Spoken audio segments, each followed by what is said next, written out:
آج کا یہ دیوبندی ٹولہ آج ان کی ہاں میں ہاں ملانے لگا. اس وقت شبیر احمد عثمانی نے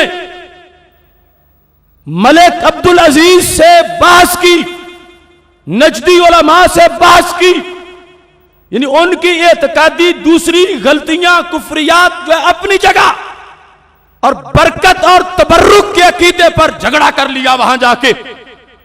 بخاری شریف میں بھی وہ حدیث شریف ہے حضرت اتبان بن مالک کی, اور مسلم شریف میں بھی ہے. چونکہ وہ پہلے بیان کر چکا ہوں, اب تفصیل سے بیان نہیں کروں گا, صرف اس پر ایک اور حوالہ پیش کرنا چاہتا ہوں. حضرت اتبان بن مالک رضی اللہ تعالیٰ عنہ مدینہ شریف میں رہتے تھے. نظر کمزور ہو گئی یا ایک روایت میں نبینا ہو گئے, تو محبوب علیہ السلام سے کہا میرے گھر میں تشریف لاؤ, محبوب ایک جگہ نماز پڑھو, میں ہمیشہ مسجد بنا لوں گا. اس حدیث کو مسلم شریف میں جہاں ذکر کیا گیا ہے, مسلم شریف کی شرح جو شبیر احمد عثمانی دیوبندی نے کی ہے, اس نے اس شرح کے نیچے یہ لکھا ہے, یہ میرے ہاتھ میں فتح الملہم شرح صحیح مسلم اس کی جلد نمبر 2 ہے, وہاں یہ لکھا ہے. اور یہ بڑے پتے کی بات ہے, میں ہر موقع پر اس لحاظ سے بھی کوئی نہ کوئی دلیل پیش کرتا ہوں کہ کل یہ لوگ کیا تھے اور آج ریالوں کے شوق میں کیا بن گئے ہیں. اس جگہ اس کے حاشیے میں حضرت اتبان بن مالک کی حدیث کہ سرکار تشریف لائے, اتبان بن مالک سے پوچھا اینا تحب ان اصلی لکا, میں نے داتا صاحب یہ حدیث بیان کی تھی, اتبان تمہیں کہاں پسند ہے کہ میں تیرے لیے نماز پڑھوں.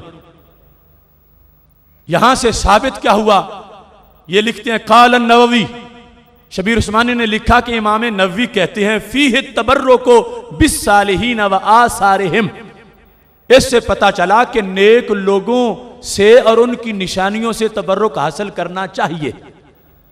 آج ایک طبقہ کہتا صرف اللہ کے نبی علیہ السلام کا جائز ہے, وہ بھی مخصوص طریقے سے. یہاں کیا لکھا انہوں نے کہ التبرک بالصالحین و آثارہم, صالحین اور ان کے آثار سے تبرک. والصلاة فی المواد التی صلوا بہا, اور نماز وہاں پڑھنی جہاں نیک بندوں نے نماز پڑھی تھی, خواہ وہ انبیاء علیہ السلام ہیں خواہ وہ اولیاء ہیں, ان سے برکت حاصل کرنا, ان کے قدموں کی جگہ سے برکت حاصل کرنا, برکت کے لیے وہاں نماز پڑھنا, جس پر آج ان کا ابو جہل والا فتویٰ ہے. امام نووی نے کہا اس حدیث سے یہ ثابت ہوتا ہے کہ جہاں وہ نماز پڑھیں تو وہاں نماز پڑھنے سے ثواب زیادہ ملتا ہے.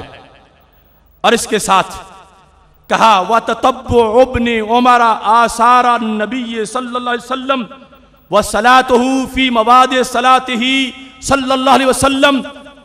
کہتے ہیں حضرت عبداللہ بن عمر, جو بخاری میں حدیث شریف ہے, مکہ شریف سے مدینہ شریف جاتے ہوں, مدینہ شریف سے مکہ شریف جاتے ہوں, اس جگہ نماز پڑھتے ہیں جہاں کبھی نبی علیہ السلام نے پڑھی تھی. یہ سب کچھ ذکر کرنے کے بعد اب شبیر عثمانی کیا لکھتا ہے, فَهَذِهِ النُّصُوصُ كُلُّهَا تَدُلُّ عَلَى مَشْرُوعِيَّةِ التَّبَرُّكِ بِآثَارِ الصَّالِحِينَ وَمَوَادِعِ صَلَاتِهِمْ إِذَا خَلَا مِنْ غُلُوِّ الْغَالِينَ وَتَعَمُّقِ الْمُتَعَمِّقِينَ. کیسے پتا چلا کہ نیک لوگوں کے آثار سے برکت حاصل کرنا جائز ہے اور ان کی نماز کی جگہوں سے برکت حاصل کرنا جائز ہے, جبکہ غلو نہ ہو, برکت میں کوئی حرج نہیں ہے. اس کے بعد کہتا ہے وَقَدْ تَكَلَّمْنَا مَا السُّلْطَانِ عبد العزیز ابن فیصل من آل سعود. شبیر عثمانی کہتا ہے ہم نے سلطان عبدالعزیز, جس کے نام پہ اب دروازے رکھے گئے ہیں, وہ عبدالعزیز خود زندہ تھا. شبیر عثمانی نے کہا کہ ہم نے اس سے بات کی. وما اکبر علماء النجود, اور بڑے بڑے نجدی علماء بھی موجود تھے. واشہرہم عبداللہ بن بلہد, اور عبداللہ بن بلہد جو سب سے بڑا ان کا اس وقت کا مفتی تھا وہ بھی موجود تھا. فی ہذہ المسئلہ, برکت اور تبرک کے مسئلے میں ہم نے وہاں بحث کی. سلطان ملک عبدالعزیز بن فیصل وہ خود وہاں پہ موجود تھا, اور ہم نے اس سے آل سعود کے اس حکمران سے ساری باتیں کی. یہ بات کب کی ہے؟ کہتے ہیں فی سنت 44 و 300 بعد الالف، 1344 ہجری کی بات ہے، تقریباً 1 صدی پہلے کی بات سنا رہا ہوں. اور تبدیلی اب کتنی آ گئی ہے. آج کا یہ دیوبندی ٹولہ آج ان کی ہاں میں ہاں ملانے لگا. اس وقت شبیر احمد عثمانی نے ملک عبدالعزیز سے بحث کی، نجدی علماء سے بحث کی، یعنی ان کی اعتقادی دوسری غلطیاں کفریات جو ہے اپنی جگہ، اور برکت اور تبرک کے عقیدے پر جھگڑا کر لیا وہاں جا کے. اور لکھتا ہے یہ شرح مسلم کے اندر، یہ کب کی بات ہے؟ ہی نہ نزل نہ مکہ تھا، جب ہم مکہ شریف گئے تھے. وَكُنَّا مِن مندوبی جمعیت العلماء الہندیہ فی مؤتمر العالم الاسلامی، ہم جمعیت علماء ہند کے وفد میں گئے تھے اور مؤتمر عالم اسلامی کا پروگرام تھا، ہمیں بلایا گیا تھا.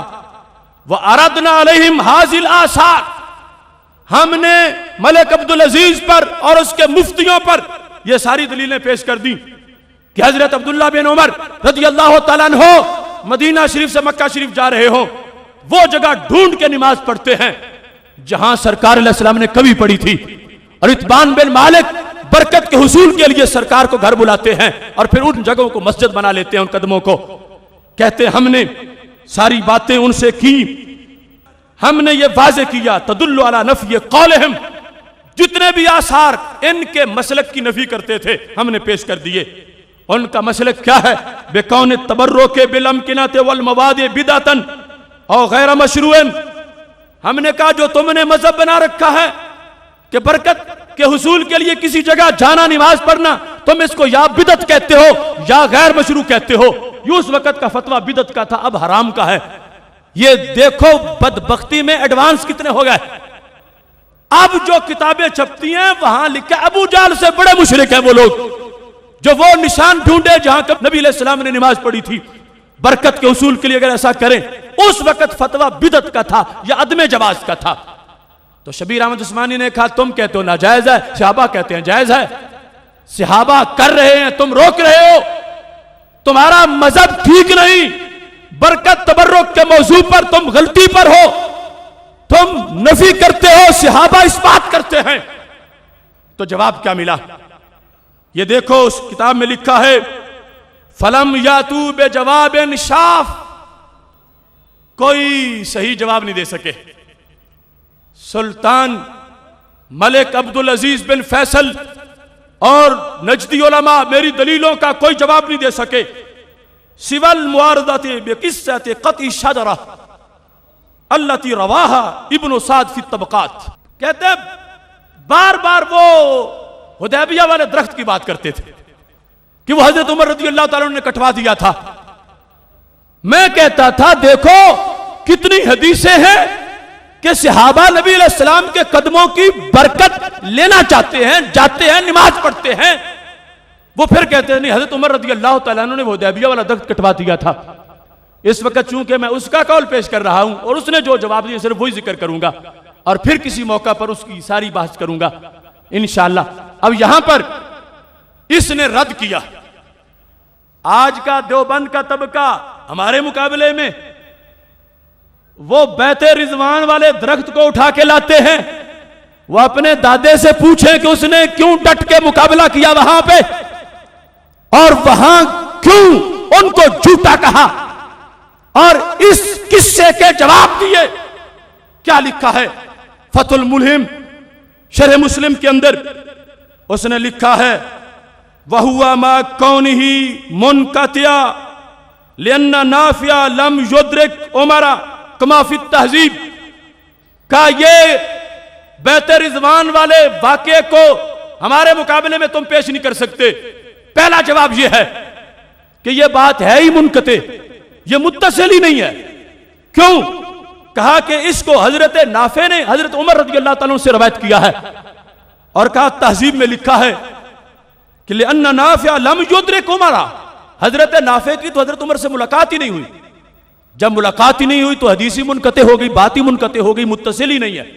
اور ہم جو پیش کر رہے ہیں وہ حدیثیں ہیں، متصل ہیں. لہذا وہ بیت رضوان والے درخت کی باتیں ہمارے سامنے نہ کرو. اور ساتھ یہ کہا لیس من المرفوع بل ہوا اجتہاد من عمر رضی اللہ تعالی عنہ. یہ تو سرکار کا فرمان ہی نہیں, یہ تو حضرت عمر رضی اللہ تعالی عنہ کا قول ہے. ادھر سرکار کا فرمان ہے. جب حضرت اتبان بن مالک نے کہا تھا کہ محبوب آپ میرے گھر تشریف لائیں, نماز پڑھیں, میں مسجد بنا لوں گا, تو سرکار فرماتے اگر تم نے میرے قدموں پہ مسجد بنانی ہے پھر میں نہیں جاؤں گا, تم تو پھر شرک شروع کر دو گے معاذ اللہ, نماز پڑھو گے میری یاد تمہیں آئے گی. اگر ان کی بات سچی ہوتی تو سرکار روک دیتے. دعوت کا موضوع باقاعدہ بیان ہوا تھا, سرکار پھر قبول کر کے گئے, نفل پڑھے, مسجد بنی. تو شبیر عثمانی نے کہا ادھر سرکار کا فرمان ہے, ادھر تم حضرت عمر رضی اللہ تعالیٰ عنہ کا قول پیش کر رہے ہو, تو یہ کوئی مقابلہ نہیں بنتا. یہ بات مرفوع نہیں.